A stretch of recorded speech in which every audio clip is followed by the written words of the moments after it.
just texting about upcoming music goings on in Boston for the month of November. I've been doing a month of sober October with one of my friends, or a couple of my friends, although really only one of my friends has been strict with it. Not that like I have a problem with alcohol or anything, but sometimes, you know, it's just nice to have like a little reset. Happy end of October and Halloween, because Halloween will have just happened by the time you're seeing this. I have a very balanced favorites list this month across skincare, hair, makeup, and miscellaneous things. So let's move into skincare first.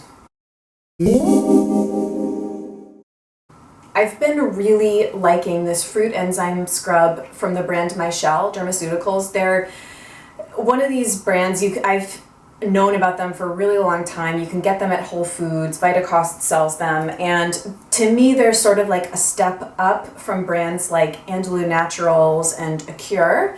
They're a little bit pricier. They're more kind of in line with a brand like Suki or Evan Healy or something like that, price point wise and also performance wise.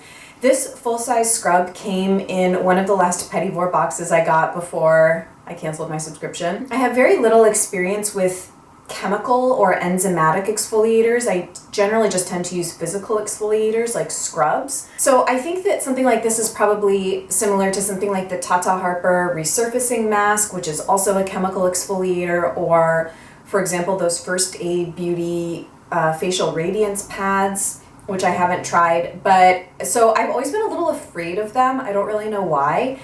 But the first time I used this, I definitely felt like it was intense and that it was like eating away dead skin. I know that sounds really gross. You're just supposed to take a little amount, and it's a creamy texture with little beads in it, and gently rub it on your skin and then leave it on for 3 to 5 minutes to let the enzymes do their work and rinse it off. I'll normally use this kind of once a week for exfoliating maintenance between one of my favorite physical exfoliating masks. So the two that I'm just perpetually swooning over are the Earth Body Sacred Skincare Brighten Cleanser and Mask and the Osmia Organics Protein Exfoliating Mask. I do these probably not even really every week. I do it as needed. Definitely every 2 weeks, I would say. So between a week and 2 weeks, I'll do one of these. And then for maintenance, I'll do this if my skin is feeling dull and like it needs some buffing, but that's really like all I do by way of facial exfoliation. And then my other skincare favorite is a cleanser, and unfortunately it's in this little no-name packaging. Andy the Green Queen gave me this sample. It's the brand Moss Skincare, which I had heard of but had never tried anything from, and it's their Beurre Celeste face cleanser. Beurre as in butter in French. It's like just a balm cleanser. It smells like honey to me. I think it does have honey in it. God, I like never do appropriate thorough researching so I can talk intelligently about some of these products. I'm like, oh, I just really like it. It performs similarly, or I've been interchanging it with my Stark Grapefruit Cleanse and Hydrate Balm, which I'm sadly almost out of. I'm going to have to purchase a full size. But I think this is a really comparable product in terms of performance. They smell very different. This is obviously sort of a citrus invigorating scent, and this is more just kind of a neutral, natural scent, I guess I would say. A little trick that I found for getting these to come off easily with a washcloth is I take a couple pumps of the Infi or Treat cleansing emulsion and put them over top of whatever one of these is on my skin, and it further sort of helps to break down the oils and the balm on your face, and then it removes much more easily with a washcloth. So I've been really loving washing my face, interchanging with the Moss and the Stark. Two little hair care things, also from Andy. She hooked it up the last time I saw her just with things that I really, really liked. She gave me this sample of the InnerSense Pure Harmony shampoo. This is like so good. I've only used it twice, I think. I really only wash my hair twice a week, I would say at this point. But this is so nice on so many levels. Apparently some people's Whole Foods carry this brand. Mine doesn't. But I'm definitely going to be ordering a full size of this. I have also heard mixed reviews about the conditioner, but I think across the board people really, really like the shampoo. To me, it performs similarly to another staple for me in my hair care rotation the Wonder Seed shampoo. They suds about the same amount. I love the way that my hair behaves after I use this. It just maintains texture but fights frizz. My hair was not frizzy at all after I used this, so I'm really exceptionally happy with this. And then the other thing I've been using a lot this month is the La Bella Figura Bohemia Verde Aromatic Hair Elixir. My friend and frequent visitor around these parts, Jamie, sent me this. I guess she was really turned off by the jasmine scent after a couple uses, and she was like, do you want it? And I was like, yes, bring it on. She had given me a sample of it a while ago and I had really liked it. So I interchanged this with something like the Yurok Feed Your Shine, I think it's called, the Mahalo Vacation Glow, and the Fig and Yarrow Scalp Tonic, which I also love using on the ends of my hair. I was wearing this a couple weekends ago, and my friend was like, you smell like hippie incense, which I don't know, maybe I've just been using natural products for so long. I didn't know jasmine was a scent typically associated with hippies, is it? To me, it's a very sort of light, refined scent, not like a dirty hippie scent. So I don't know, I really like it. My base combination of choice for this month has been the Suntegrity 5-in-1 Natural Moisturizing Face Sunscreen. And then I've refound my love for the Gressa Minimalist Corrective Serum Foundation. So I'll just put down a layer of the Suntegrity to prime and give me sun protection, and then I'll conceal as much as I need to, and then I'll go in with a couple drops, like 2 to 3 of the Gressa, and I just feel like, oh, I'm so obsessed. And I do also feel that what everybody says about this, that you can tell a difference in your skin like over time with using it. I guess it's sort of hard for me to isolate the effect of particular products in my routine because I am a product junkie and I use so much, but I do feel like with whatever's working in my skincare right now and using this, I just feel like my skin has looked very even and moisturized and just nice. Like, I like my skin lately, and I think that this is kind of a big part of it. This has very nourishing skincare ingredients in it, and I've heard other people talk about how much their skin has benefited from using this. Then on my cheeks, I've been mostly using either one of these. Let me take the lids off.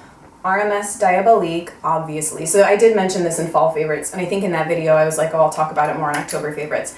And then I've also been using a lot of the Gressa Lip Boost in Bare on my cheeks. I actually have a little bit of this one on right now with the RMS Buriti bronzer, which I still can't give up, even though it's time for more matte skin now that we're in fall and no longer in summer. But anyway, this one kind of goes without saying. It's just amazing. Like, it lasts on the skin really well. The color is beautiful. It's so fall appropriate. It gives me a really pretty flush.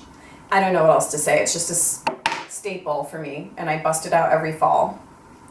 I'm really impressed, though, I have to say, by the Gressa Lip Boosts. Not even so much on my lips, but I love them as blushes. I also have the shade Eau Rouge. I just feel like they work so well as cream blushes. To be honest, I don't especially love them on my lips. I do think that they're a little bit drying. But I just feel like this color is so pretty on the cheeks. Okay, this is the cream version, the all-natural, truly all-natural cream version of Tarte Exposed. I feel like it gives a really similar effect on my cheeks. I actually ended up returning that, by the way. I had done an Instagram post about how I was thinking about returning it, and I did. That's what the Lip Boost in Bare looks like. I just think it's such a pretty color on the cheeks, so I can't recommend this enough. I was also recently in Space NK at Bloomingdale's, and I, for the first time, swatched the Tata Harper Volumizing Lip and Cheek Tints. Holy hell, they smell so good. They smell like fruity, they just smell extremely pleasant, like a popsicle, but an all-natural popsicle, kind of. If you've tried those and think that I need it in my life, let me know. Then for eyes, I think it's a little premature for this to be a favorite, but if you watched my Red Apple lipstick video, then maybe not, because I do think it's an exceptionally pretty shadow. This is Red Apple lipstick in Vamp, and I did a whole video using this and talking about it, and I'll link it down below if you want to see it. But Beyond how much I really have loved this shadow, I just have been really loving this sort of family of colors on the eyes. This is just like a little Z palette with all MAC shadows right now. But the ones that I've been using a lot just to do kind of a quick pulled together done eye look, like what's on my eyes right now, I've been doing a mix of, I always forget, I think this is Malt, and then I had to look these up. This one is Hoax, and this one is Query. And so especially these two together just kind of buffed all over the lid. I've been like really loving it. And then, so those are all matte. And then Vamp is a shimmer of the sort of same color family. So I've been super into wearing those colors on my eyes if I'm going to do any kind of eyeshadow, which we all know I'm not a huge fan of. Of course I had to talk about lip colors. My favorites this month have by far been the Best Bite Rewind Mini Matte Crayons, plural. I love every single color. I also did a video where I lip swatched all of these, so you can feel free to go check that out. I've been wearing Cafe and Tort just on an everyday basis, and then Aubergine a lot when I go out. The one I haven't worn as much is Coulis, just because I haven't been in like a bold red mood. I've been more in like a berry vampy mood. So. And then in conjunction with that, I've been reaching a lot, not green, sorry, but beautiful nonetheless. My YSL lipstick in the shade number 54. It's very, very purple, but I like it mixed with other things quite a bit. So for example, today I'm wearing a mix of this and the Bite pencil in Aubergine. So this month, instead of it being kind of a general lifestyle category, all of the things that I've been loving this month have coincidentally seemed to cohere around kind of more spiritual themes. And if you've been watching me for a while or follow me on Instagram, you know that I'm quite spiritually inclined. I do have a regular meditation practice. I'm very into crystals. I'm very into chakra work and energy work and methods of divination like tarot cards, and what else? I'm very into astrology, and I'm very into all of the occult arts, I guess you could say. The first thing I initially showed in my last Mercedes shops, which was really only 2 weeks ago, and look how much of this candle I've burned. This is the Aloha Bay Money Chakra Energy Candle. It's associated with the first chakra, the root chakra, and the reason I've been burning it so obsessively is because it just has a really comforting fall scent. It's cassia, clove, and nutmeg. These are scented with 100% pure essential oils, and I think that they're palm wax, not soy wax. I don't know if I've ever talked about these on my channel. I think that they were maybe in a wish list video and definitely on Instagram. I'll mention them here just because I've been working with them a lot this month, and it's this deck of cards called Soul Cards. One of my subscribers and regular commenters, O Susanna, had told me about them when she saw that I was into the tarot. It's a deck of cards with just kind of abstract, sort of esoteric images. There's no sort of text or words on them at all, and there's no meanings attached to them. So if you are familiar with the tarot or other decks, the cards all have a meaning and they tell a story. These are just kind of images for you to meditate on, to think not with your mind, but I guess kind of more with your emotional body. They evoke different things at different times. You can use them for divination, like doing a spread and things like that. The way that I have been using them is I've been starting off most mornings with a short Yoga by Adriene video, so like anything in the 15 to 20, 25 minute range. And then I'll follow that up usually with like 10 to 15 minutes of meditation. And then I like to, if I'm feeling it, I'll pull a soul card, and then I'll often pull a tarot card as well. The other morning, this was the card that I picked.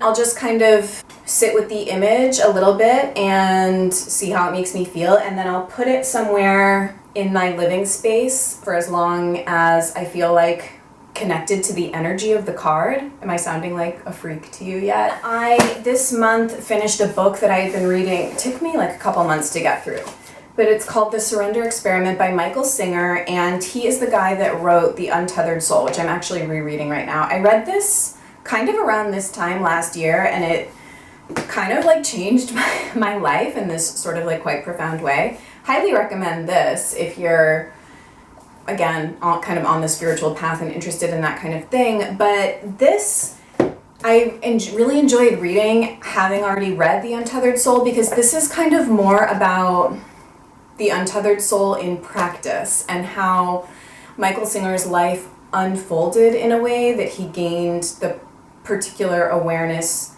to communicate the ideas that he did in Untethered Soul. So I really, when I got to the end of this, it kind of all came full circle and made sense. As far as YouTube videos this month, I mentioned this in that Mercedes Shops video. Super, super, super obsessed all month with Nikki Blackadder, who is a female bodybuilder, physique competitor, I guess, fitness competitor, physique competitor. Obsessed with her videos.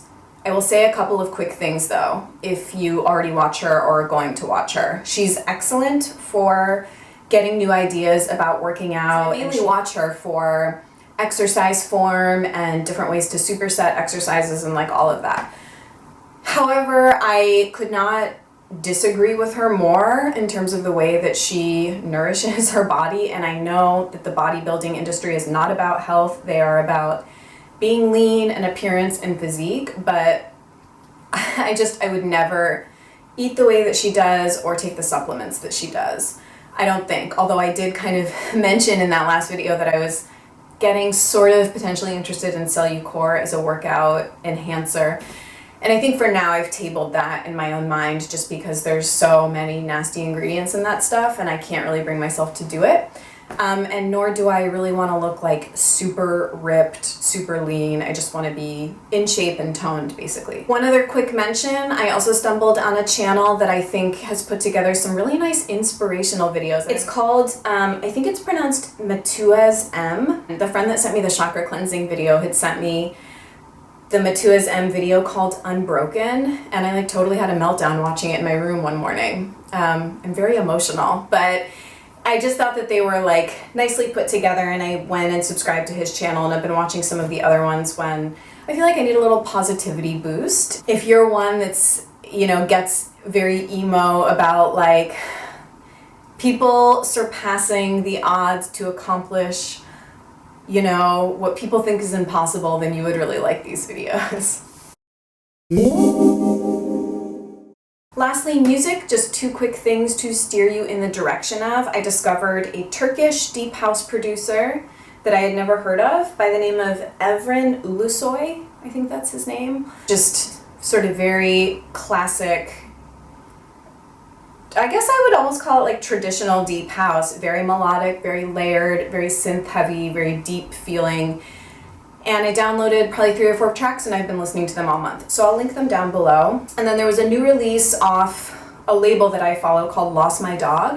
The release is called Baltimore. And then one of my other longtime favorite deep house producers, Charles Webster, did a bunch of remixes of it. So in particular, the track that I love is the Charles Webster mix 3 of the track Baltimore. I also tend to post my favorite new music finds on Instagram, so if you aren't already following me on there and care to, I'm at L'amour et la musique. That is it for October favorites. I'm so frazzled right now because I've been recording for a really long time. I guess I just kind of had a lot to say this month, particularly about the kind of more spiritual things that I mentioned. So I hope you enjoyed that. Do let me know. As always, thank you guys so much for watching. Please subscribe to my channel if you would like to keep up with my videos. I'm working on some kind of new realms of L'amour et la musique, which I'm excited about, and more to come on that. I think that's all I have to say.